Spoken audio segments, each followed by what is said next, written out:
बड़े बड़े ऊंचे ऊंचे जो मंदिर हैं वो नॉर्थ इंडिया में है या साउथ इंडिया में है? साउथ इंडिया में है। बल शास्त्रों में लिखा हुआ है कि भगवान का जन्म नॉर्थ इंडिया में हुआ, लेकिन मंदिर कहाँ है? साउथ इंडिया में।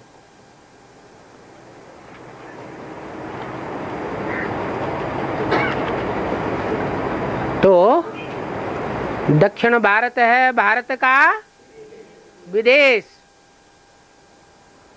और विदेशियों की भाषा भगवान की भाषा से मिलती जुलती होती है या अपोजिट तो होती है?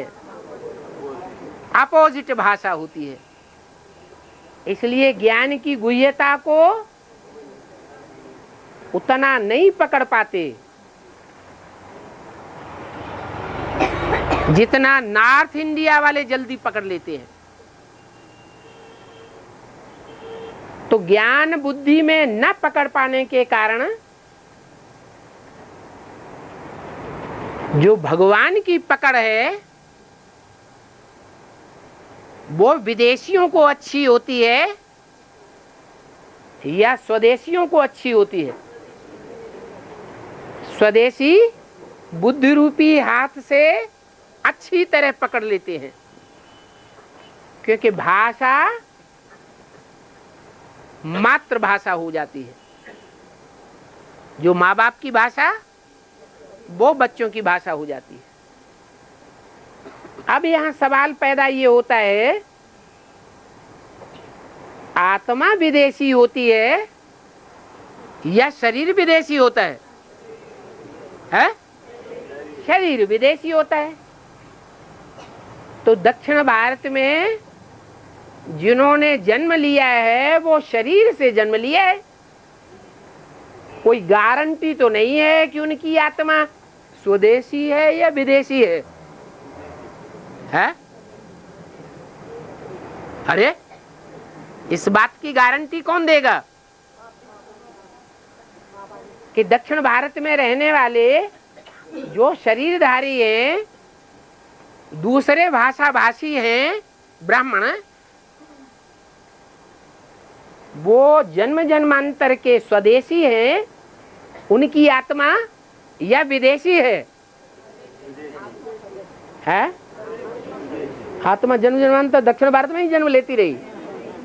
अगर जन्म जन्मांतर दक्षिण भारत में ही जन्म लेती रही तो कहेंगे विदेशी।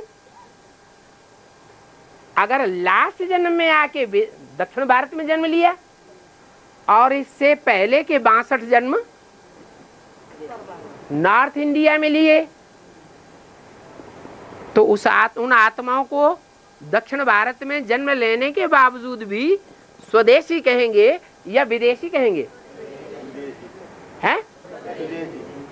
कहीं कुछ कह देते, कहीं कुछ। अगर जन्म जन्मांतर नॉर्थ इंडिया में कोई ने जन्म लिया और इस आखिरी जन्म में साउथ इंडिया में जन्म लिया, तो उन आत्माओं को स्वदेशी कहेंगे या विदेशी कहेंगे? स्वदेशी कहेंगे ना। और फिर उनकी पहचान भी कोई होगी कि नहीं होगी? है? क्या पहचान होगी? है? नहीं, उनकी पहचान होगी कि भल विदेश में जन्म लिया, शरीर विदेशी है, इसके बावजूद भी ज्ञान में आने के बाद चाहे बूढ़ी माता ही क्यों न हो, हिंदी जल्दी जल्दी सीख जाएगी। सीखेगी या नहीं सीखेगी? सीख जाएगी। भाई भी तो ये मिसाल दिया, भाई तो और ही जल्दी सीख लेते हैं क्योंकि बाहर विचरण करते हैं और माताएं तो घर में ही रहती हैं। तो बाहर विचरण करने के कारण बाहर के इंडिया में, ऑल इंडिया में हिंदी की बाहुल्य है या दूसरी भाषाओं का बाहुल्य है? हिंदी का बाहुल्य होने के कारण भाइयों को तो और सहज है।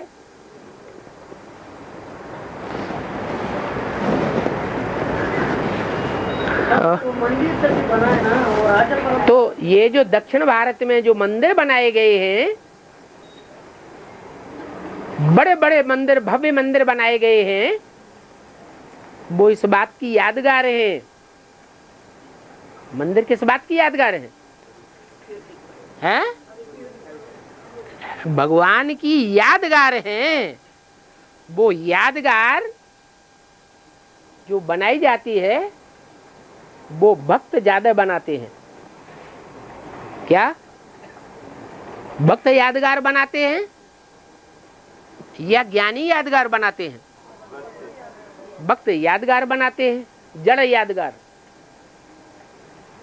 जड़ मूर्तियां स्थापन करते हैं। तो इसलिए भारत में, दक्षिण भारत में बड़े बड़े भव्य मंदिर बने हुए हैं, क्योंकि ज्ञान उतनी गहराई तक नहीं ग्रहण कर पाते, इसलिए भक्ति मार्ग का अंश ज्यादा रह जाता है और बड़े बड़े मंदिर बनते हैं। सभी मंदिर बड़े बड़े बने हुए हैं, दक्षिण भारत से लेकर के है। हाँ, जो मूर्तियां हैं वो भी ऊंची ऊंची बनाते हैं और मंदिर भी ऊंचे ऊंचे बनाते हैं। गोपुर